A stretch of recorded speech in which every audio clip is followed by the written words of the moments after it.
Network Rail's plans are ambitious, but will that vision ever extend to Scotland? Well, I'm joined now by the Labour MP and former Transport Minister Tom Harris, and in London is the transport commentator Christian Wolmar, who you saw there in Derek Crawshaw's film. Well, I know you're in favour of this sort of thing, Tom Harris. Is there any reason to believe it's any more likely as a result of this report than it has been in the past? I understand why people are sceptical about it after all this time. I think Andrew Adonis is far and away the most enthusiastic Secretary of State for Transport we've had. And I think he's been a genuine supporter of high speed since before he actually came to the Department for Transport. So yes, I think there are grounds for optimism, but of course a lot depends on what happens at the general election and what the policies are of the government over a very long period of time. And before we ask Christian Wolmar to expand on what he was saying a minute ago, his point is that realistically you can see this going to Birmingham, you can maybe see it going to Manchester, but you can't really see it going north of there. If you're going to, my view is, if you're going to produce a robust business case, which you have to do for something of this scale, you've got to produce the customer base, and you can only do that, I think, by joining London with Glasgow. And my personal view is actually that instead of the Scottish Government waiting for the high-speed line to be built from the south upwards, that we should actually start building it from Glasgow southwards at the same time that they're building towards Birmingham, and try to speed up the process as much as we can.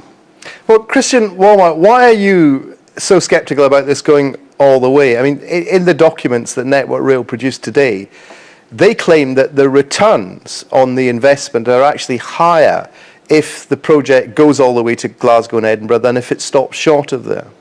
It was very marginal. In their benefit cost ratio, it was 1.9 instead of 1.8 if you stopped at Preston. And those sort of calculations are based on a myriad of assumptions which can easily change such a ratio downwards. The point is, what the important point they make, though, is that it's not really viable to build a line just to Birmingham or just to Birmingham-Manchester without building to Scotland, which is rather interesting, and I hadn't predicted that in the interview you did with me a few days ago on the train. And that raises a whole issue about whether the whole thing is worthwhile, because it then raises the question that if it's not worth just building a line to Birmingham-Manchester, and it's only slightly more worthwhile to build it all the way to Scotland, is it worthwhile building any of it? Yeah, well, is it, Tom Harris? I think it is. We're suffering massive constraints in terms of capacity already on the conventional railway line in this country, and I think high-speed rail gives us an opportunity to build new lines, free up some capacity on existing lines, and start to encourage more and more people to use the railways. I mean, somebody, a piece I was reading on this earlier on, was making the point that there's an element of fantasy in the Network Rail documents. It's got all these incredibly precise figures for the time it will take to get from London to Edinburgh, and exact figures on the costs and the escalation of costs that they're putting in according to Treasury Treasury estimates and all the rest of it, when in fact they haven't even worked out a route yet. So the numbers, there's an element of fantasy in this. Well, that's engineers for you. There's actually a very interesting paradox that we have in Scotland. If, just pick a number out of the air, if this whole 400 miles of high-speed line costs, say, £40 billion, the Barnett formula would allow Scotland to be funded for about a tenth of that, £4 billion, but Scotland has to build a quarter of the line. So it's inconceivable that Scotland can actually build that 100 miles of line from Glasgow down to the border without going into a very interesting partnership with the UK government. And I just raised that as an issue before people start thinking that Scotland can go on its own. Scotland cannot go on its own as far as high-speed line is concerned, and there's no point at all in building a high-speed line from Glasgow simply to Carlisle. It's got to go on to Manchester. Christian Moore, if you think, and you think that Network Rail thinks that the benefits are marginal, what's the alternative? Would it be to just beef up the existing lines, run parallel tracks and have trains going a bit slower?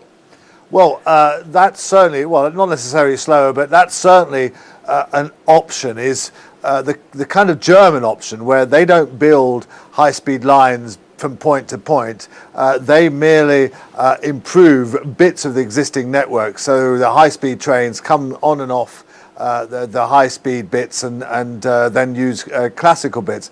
But I mean, I think there's a question mark really about whether the growth on which this is predicated will happen. You know, will we really want all these extra travellers? Will we all want to be travelling around so much more than we are at the moment? I mean, unless there's big growth on the rail network, and there has been over the last 15 years, but unless that sort of level of growth is continued, it's really not worthwhile doing. Well, except, of course, one of the arguments that the Network Rail puts forward is that they could replace almost all the domestic flights between places like Manchester and London and Edinburgh and Glasgow and London. Well, that's I've just spent the last hour and a half reading through the report in some detail, and one of the very interesting points they make is that they wouldn't, that if they did build this line, probably British Airways would continue running or operating the same flights, domestic flights,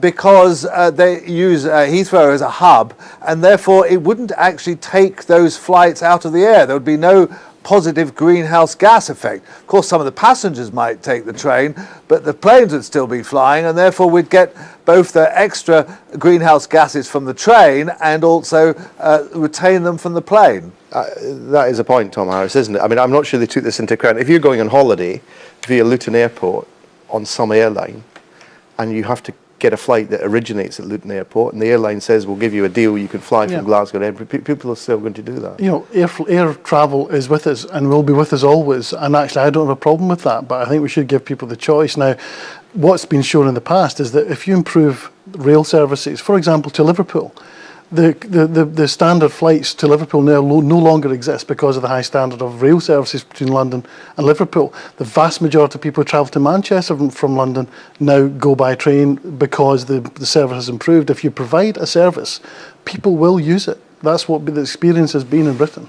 Are you convinced by some of the ecological claims? I mean, there were some greatly impressive bar charts in the document about the carbon emission benefits of high-speed trains, but I'm not sure, for example, they took into account the cost of building this whole new network in the first place. Yeah, it's another thing that Network Rail do well is bar charts. I mean, I've never been convinced of the case for high-speed on purely environmental grounds.